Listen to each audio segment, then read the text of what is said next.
Behold the 72 demons of Solomon. Meet Seir, number 70 out of 72.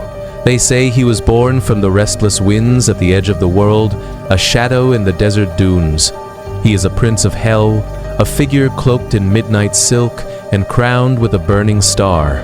When he emerges, the midnight sky itself shivers with anticipation. In legend, Solomon's ring binds Seir with unbreakable power in the temple's foundations, yet the prince still reigns swift and regal under the cold gaze of a Mammon, king of the east.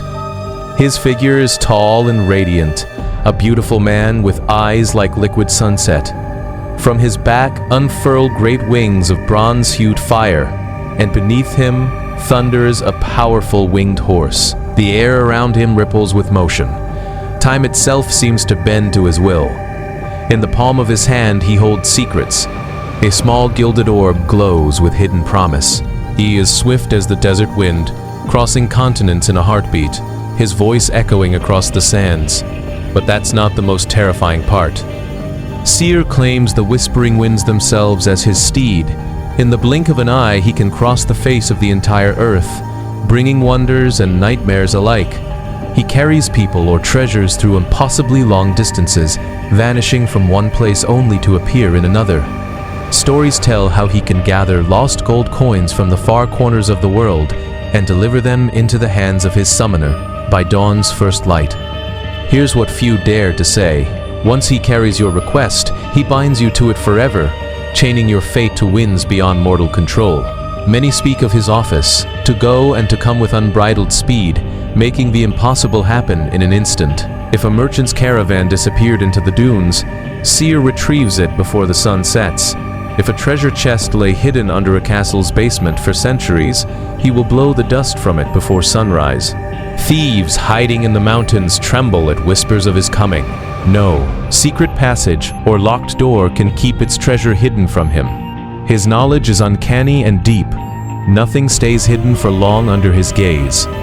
He is said to govern 26 legions of lesser spirits, a small army at his command, and yet, unlike many infernal powers, Seir bears an air of neutrality, indifferent to cruelty or malice. He is indifferently good, a strange compassion flickering within his dark eyes. When summoned properly, he will do your bidding, as long as you respect the ancient pact. But this is where it gets dangerous. Should someone approach him with greed or malice, the gift he brings may turn to ash. The very speed he imparts can carry a soul so far that home is forgotten. On one moonless night, a lone figure stands in an abandoned hall carved deep beneath the earth. A summoner kneels before a circle of chalked sigils. Candles flicker as an incantation trembles on her lips. Incense smoke curls around a golden seal, the mark of Seir traced in salt and sweat. A distant wind howls as the ritual begins. In the dreamlike hush, a vortex of sand swirls into being. Suddenly, before the summoner, a man of breathtaking presence appears.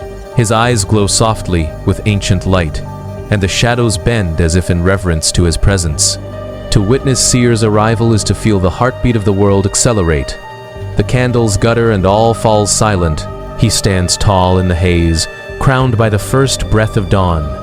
Then, in a voice like the echo of tempests, he asks, "What do you desire, mortal, in exchange for my service?"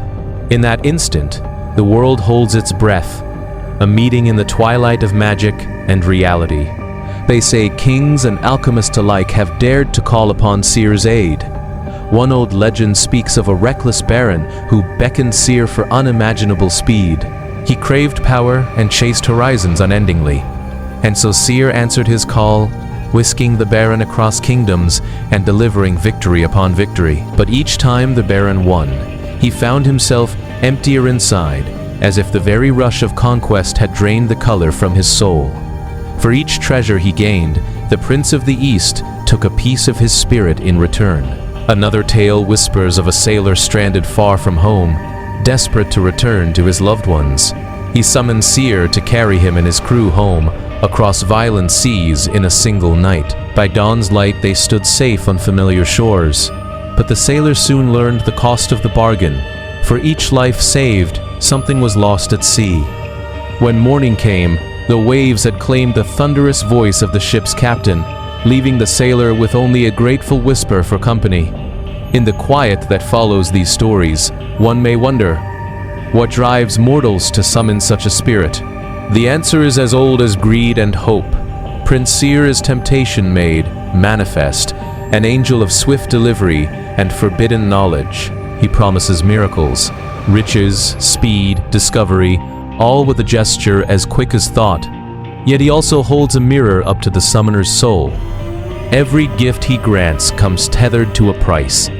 In the end, Seir stands as a legend of duality, speed that feels like salvation, power that can become ruin. He reminds those who listen that the fastest path is not always the wisest. Hidden behind the rush of his wings is the whisper that some truths should remain hidden, some destinies must unfold in their own time. So remember Seir, Prince of the East, master of sudden change. In his swift miracles he carries a cautionary tale, for in seeking forbidden gain, in forcing the world to bow at the snap of his fingers, mortals may discover that what they have truly summoned is the shadow of their own desires.